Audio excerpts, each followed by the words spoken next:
Environmental law LLB first year semester second October 2025 Marathi व इंग्रजी अनुवाद पुढीलप्रमाणे आहे. भाग अ लघु उत्तरे प्रतीकी 5 गुण. 1 प्रदूषक देल तत्व, पोल्युटर पेस प्रिन्सिपल आणि सावधगिरीचे तत्व, प्रिकॉशनरी प्रिन्सिपल. प्रदूषक देल तत्व याचा अर्थ असा की ज्या व्यक्तीमुळे किंवा उद्योगामुळे प्रदूषण होते त्या नुकसानीची भरपाई करण्याची आणि पर्यावरण पूर्ववत करण्याची जबाबदारी त्याच उद्योगाची असते. यात पीडितांना नुकसान भरपाई देणे समाविष्ट आहे. Case Indian council for enviro legal action with the union of India. सावधगिरीचे तत्व जेव्हा पर्यावरणाचे गंभीर नुकसान होण्याची भीती असते तेव्हा वैज्ञानिक निश्चिततेचा अभाव हे प्रतिबंधात्मक उपाय न करण्यासाठी कारण ठरू शकत नाही. पुराव्याचा भार बर्डन ऑफ प्रूफ विकासक किंवा उद्योगावर असतो. Case Vellore citizens welfare forum with the union of India. 2 प्राण्यांवरील प्रयोग. Experimentation on animals. प्राण्यांवरील क्रूरता प्रतिबंधक कायदा 1960 अंतर्गत नियंत्रित.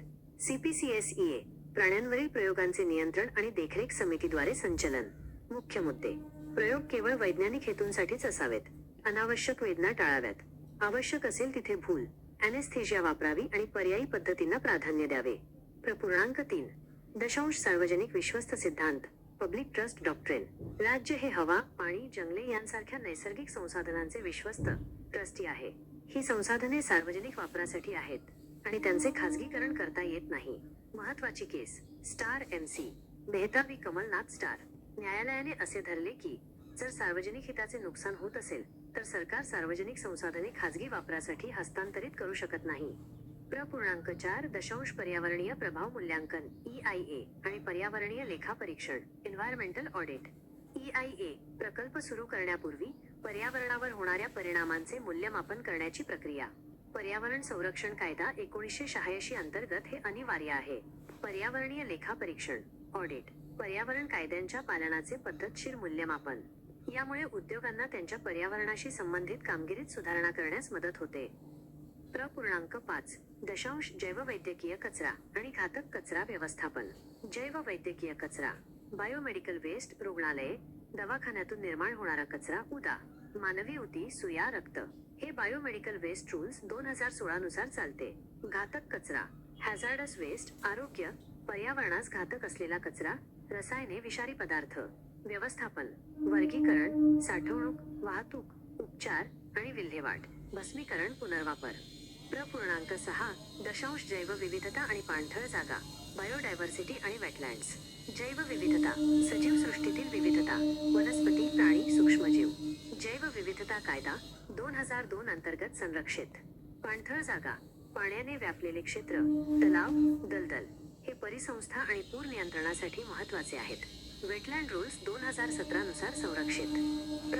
7 किनारपट्टी क्षेत्र व्यवस्थापन कोस्टल झोन मॅनेजमेंट.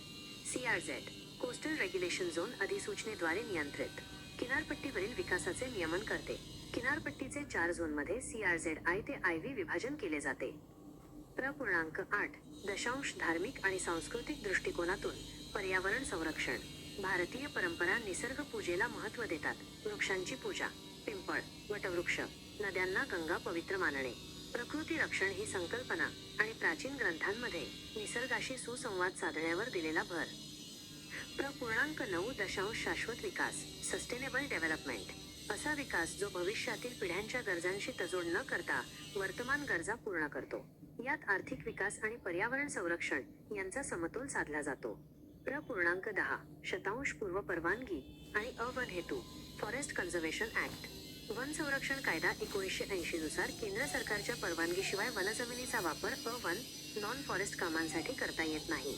अवन हेतू खाणकाम, उद्योग, बांधकाम इत्यादी.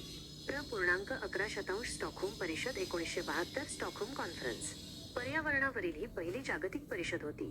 यातून UNEP ची निर्मिती झाली आणि मानवाचा निरोगी पर्यावरणाचा अधिकार मान्य करण्यात आला. 12 शतांश आपत्ती आणि आपत्कालीन सज्जता डिझास्टर प्रिपेअर्डनेस. आपत्ती अचानक उद्भवलेली घटना ज्यामुळे जीवित आणि पर्यावरणाची हानी होते. सज्जता नियोजन, पूर्वसूचना प्रणाली, प्रशिक्षण आणि बचाव कार्याची व्यवस्था. 13 शतांश वायू कायद्याअंतर्गत गुन्हे आणि दंड एअर ॲक्ट. संमतीशिवाय उद्योग चालवणे किंवा मर्यादेपेक्षा जास्त उत्सर्जन करणे हा गुन्हा आहे. दंड 6 वर्षांपर्यंत कारावास, दंड आणि उद्योग बंद करण्याचे आदेश. भाग ब. दीर्घ उत्तरे. प्रत्येकी 12 गुण. 1.1 अभयारण्ये आणि राष्ट्रीय उद्याने वन्यजीव संरक्षण कायदा 1972. अभयारण्य सँक्च्युअरी राज्य सरकारद्वारे घोषित. येथे वन्यजीव आणि त्यांच्या अधिवासाचे रक्षण केले जाते. मानवी क्रियाकलापांना मर्यादित परवानगी असते. राष्ट्रीय उद्यान, नॅशनल पार्क अभयारण्यापेक्षा जास्त संरक्षण. इथे कोणत्याही मानवी हालचालींना परवानगी नसते, केवळ विशेष परवानगी वगळता. 2.2 प्रदूषण, प्रकार आणि परिणाम. प्रकार: हवा, पाणी, मृदा, माती आणि ध्वनी प्रदूषण. परिणाम: आरोग्य समस्या, श्वसनाचे आजार, हवामान बदल, क्लायमेट चेंज, जैवविविधतेचा ऱ्हास आणि पाण्याची टंचाई. 3.3 पर्यावरण संरक्षणासाठी घटनात्मक तरतुदी. कलम 21 मूलभूत अधिकार. स्वच्छ पर्यावरणाचा अधिकार हा जगण्याच्या अधिकाराचा भाग आहे. कलम 48 मार्गदर्शक तत्त्वे. पर्यावरणाचे संरक्षण आणि संवर्धन करणे हे राज्याचे कर्तव्य आहे. कलम 51 मूलभूत कर्तव्य. वने, सरोवरे, नद्या आणि वन्यजीवांसह नैसर्गिक पर्यावरणाचे रक्षण करणे हे प्रत्येक नागरिकाचे कर्तव्य आहे. Environmental law first year second semester October 2025 English अनुवाद पुढीलप्रमाणे आहे. Short answers, 5 marks each. Q1 Principles of Environmental Law. Polluter pays principle. The absolute liability for harm to the environment extends not just to compensating victims, but also the cost of restoring the environmental degradation. Indian Council for Enviro Legal Action versus Union of India. Precautionary principle. Environmental measures must anticipate, prevent, and attack the causes of environmental degradation. Lack of scientific certainty is not a reason for postponing measures. Vellore Citizens Welfare Forum versus Union of India. Q2 Experimentation on animals. Regulated by the Prevention of Cruelty to Animals Act 1960 and monitored by the CPCSEA. Mandate: experiments are permitted only for advanced medical scientific research. Ethics: use of anesthesia is mandatory. Unnecessary pain is a penal offense. Hierarchy: non-animal alternatives must be explored first. Q3 Public Trust Doctrine. The state is not the owner, but the trustee of all natural resources: air, water, sea. Case law: MC Mehta versus Kamal Nath, Span Motel case. The court quashed the lease of forest land to a private motel, stating these resources are for public enjoyment and cannot be converted into private ownership. Q4 EIA and Environmental Audit. EIA, Environmental Impact Assessment, a proactive tool under the EPA 1986 to predict environmental consequences of a project before it is granted environmental clearance. Environmental Audit, a post-operational checkup to ensure the industry is actually complying with the standards set during the EIA. Q5 Waste Management, Biomedical and Hazardous. Biomedical Waste, 2016 rules, focuses on segregation at source, color-coded bags, to prevent infection from hospital waste. Hazardous Waste, 2016 rules, focuses on the cradle-to-grave management of toxic chemicals to prevent soil and groundwater contamination. Q6 Biodiversity and Wetlands. Biodiversity, governed by the Biological Diversity Act, 2002, focusing on the equitable sharing of benefits arising from biological resources. Wetlands, regulated by Wetland Rules 2017. Wetlands act as biological sponges and are protected from encroachment and waste dumping. Q7 Coastal Zone Management (CRZ). The CRZ notification classifies coastal areas into 4 zones, I to IV.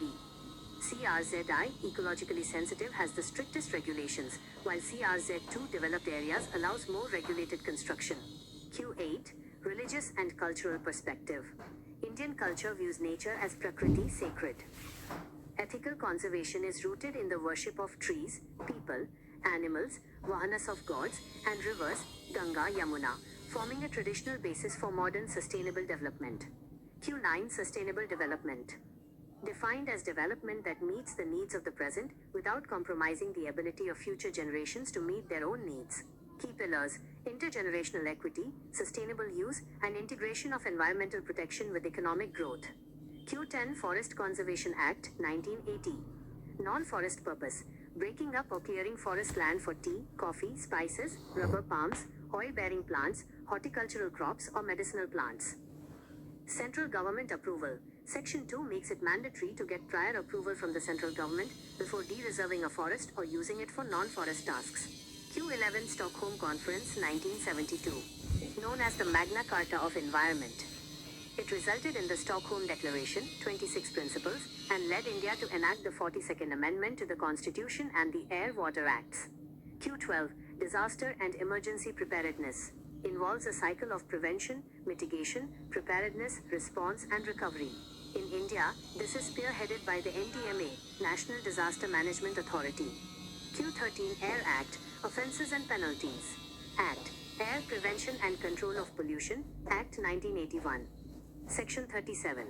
Failure to comply with the provisions relating to stat monitoring or consent leads to imprisonment, 1.5 to 6 years, and fines. Part B. Long answers, 12 marks each. Q1 Sanctuaries versus National Parks. Feature, Sanctuary, National Park. Declaration, State Government, Section 18. State, Central Government, Section 35. Rights, certain rights can be allowed by the warden, no human rights/activities allowed. Boundaries, not strictly fixed by legislation, hard to change. Grazing, may be permitted, strictly prohibited. Q2 Pollution, types and effects. 1. Air, causes acid rain and respiratory disorders. 2. Water, eutrophication and waterborne diseases, cholera, typhoid. 3. Soil, bioaccumulation of toxins in the food chain. 4. Noise, hypertension and hearing loss. Q3 Constitutional Provisions. The Indian Constitution is one of the few in the world with specific environmental mandates. Article 21. Interpreted by the judiciary to include the right to a wholesome environment. Article 48A, DPSP, mandates the state to protect and improve the environment. Article 51AG, Fundamental Duty. Every citizen must protect the natural environment, including forests, lakes, rivers, and wildlife. Article 253 empowers Parliament to make laws to give effect to international environmental agreements, like Stockholm.